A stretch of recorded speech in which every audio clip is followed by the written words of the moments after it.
Hello folks, Mike Kelly7 here.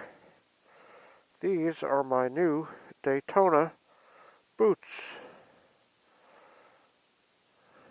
Not too bad. They got Velcro, zipper. They got the toe box, they got the whole, they got steel in them. They feel comfortable. Kind of a pain in the ass to get on though. And these are my Dainese X Strike gloves. Dainese X Strike. It's got titanium knuckles. They're made in such a way so that you still have plenty of movability. It's got this piece here that keeps your pinky from deflecting in an accident.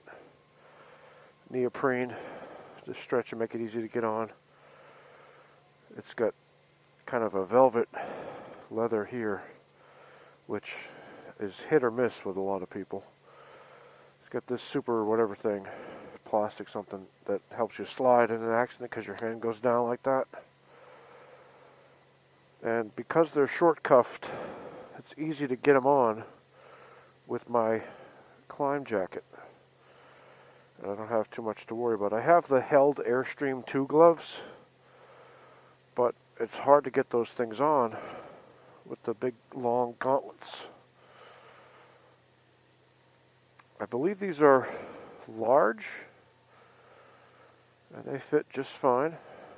They look pretty cool too, but they're expensive.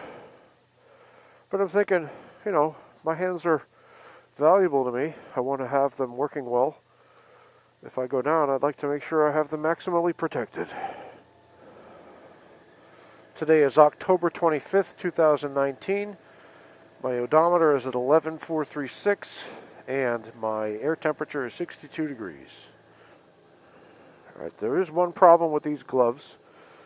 It's that my finger has a little bit of extra space at the end, so it makes pushing down on my garage door opener a little bit of a challenge. That's about it. Thank you for the recommendations on the gloves, folks.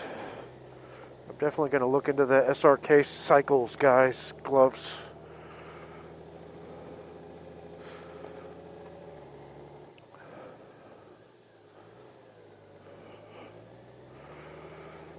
And away we go.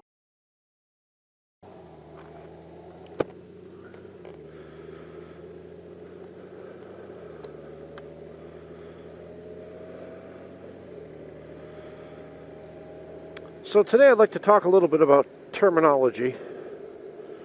Some things I've noticed. The first one is anymore. People use anymore now the same way they use the word now. Well, I can't think of any examples currently, but I can't think of any examples anymore. Let's see, I'm riding anymore. These bikes are great anymore. Something like that. Just listen for it. Now that I've turned you onto the word anymore, listen to how people use it. It sounds like they're replacing the word now with anymore.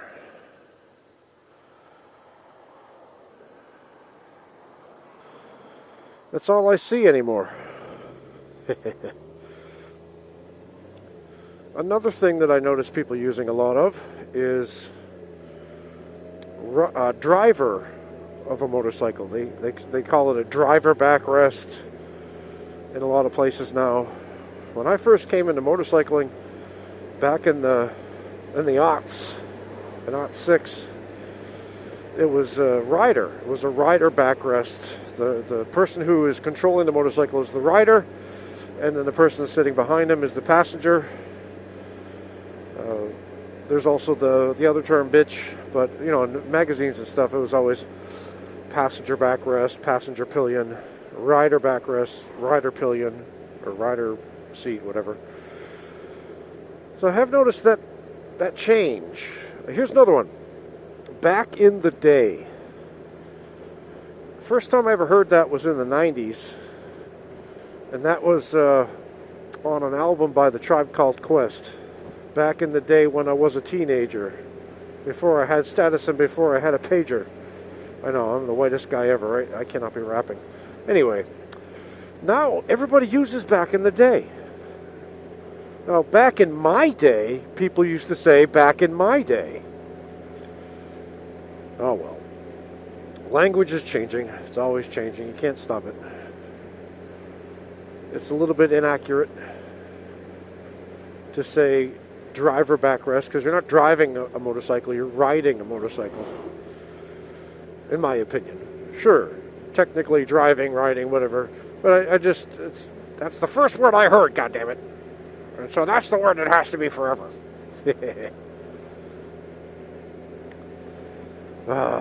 So got on these nice gloves, and I've got on my nice boots. I'm not wearing my rider pants because I'm squidding.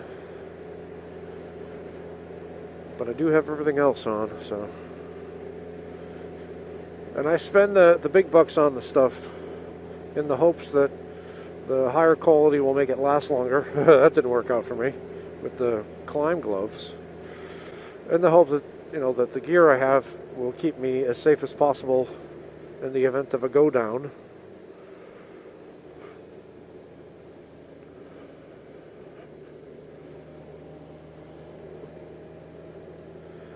Alright, let's see if I can negotiate this left-hand turn without getting squished. Left-hand turn, left-hand turn. I am making a left-hand turn. Come on now. There we go. Without that clutch, I can keep my left hand out right as I slow down to nothing. With my blinker on and my left hand out, how much more obvious can you be? But I still consider myself invisible. It's a nice Friday, October 15th here, 2019. I'm going to get one of those cup holders. I'm going to put that right there.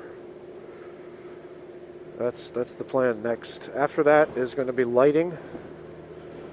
Try to get some lighting for the bike that's decent. The problem with the lighting on this bike is, you're going to take everything apart to run the wires and stuff, and I might wait until I have a service appointment and then have them do it. My passenger backrest, my rider backrest is still the Honda one that I bought originally, and it's fine. I don't have a problem with it.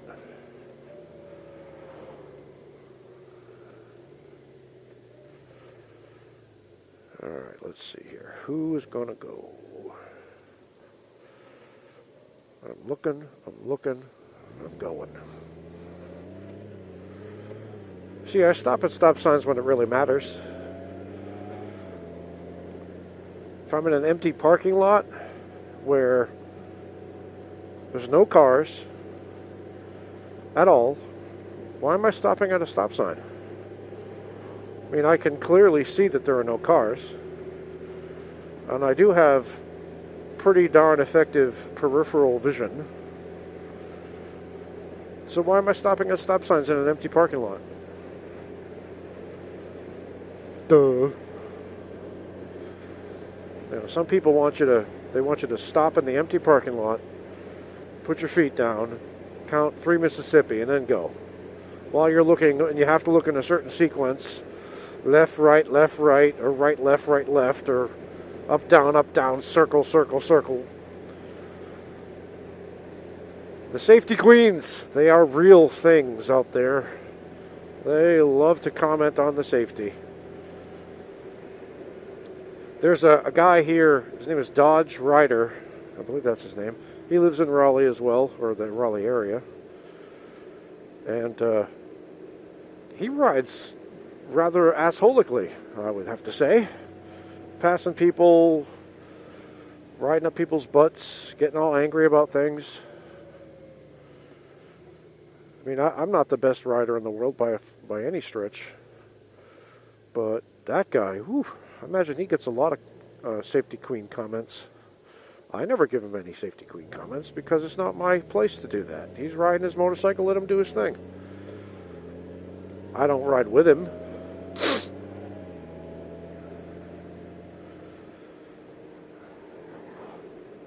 think I'm much more tame than a lot of people out there.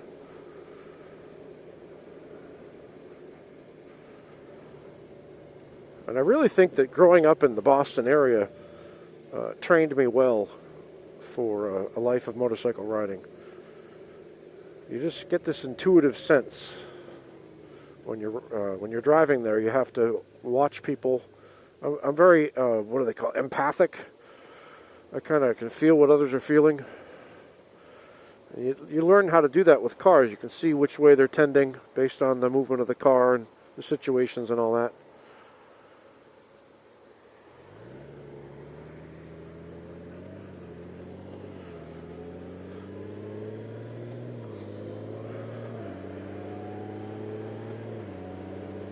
I like the clouds today. But, what was I talking about? Oh, Dodge Rider. God, I'm all over the place again today. He was talking about how the roads in Raleigh are terrible and how they only pave little sections at a time and there's potholes everywhere. And I kind of chuckled to myself because Dodge Rider obviously has not been on Route 128 outside of Boston up in Waltham. You haven't been up to Gloucester or Rockport. That's a moonscape. It's literally this. It's horrible. And if you have a tow package on the back of your car, and it's a car, not a truck, it's going to be bottoming out and scraping all the time. How do I know? Because I've experienced it for myself. I grew up there. There are potholes there you can get lost in. You need a map to find your way out. These roads are wonderful by comparison. I love these roads. Better than Hawaii, better than Massachusetts. Some of the best roads I've ridden on. I don't know what Dodge Rider has experienced in his life, but obviously he has not experienced Rockport and Gloucester and Route 128 in Waltham. Alright, Mike Cayley 7 here, riding to work again. I will talk to you later.